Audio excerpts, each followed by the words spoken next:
সবুজ পাতার দোলা আর শান্ত বাতাস, এই তো আমাদের চেনা বাংলার রূপ।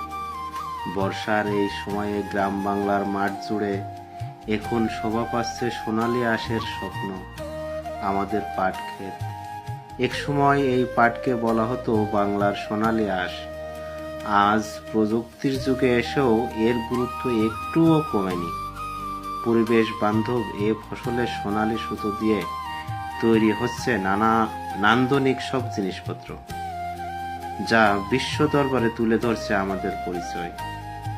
সবুজের এই সমারোহ দেখতে দেখতে মনটা এক নিমিষেই জুড়িয়ে যায়।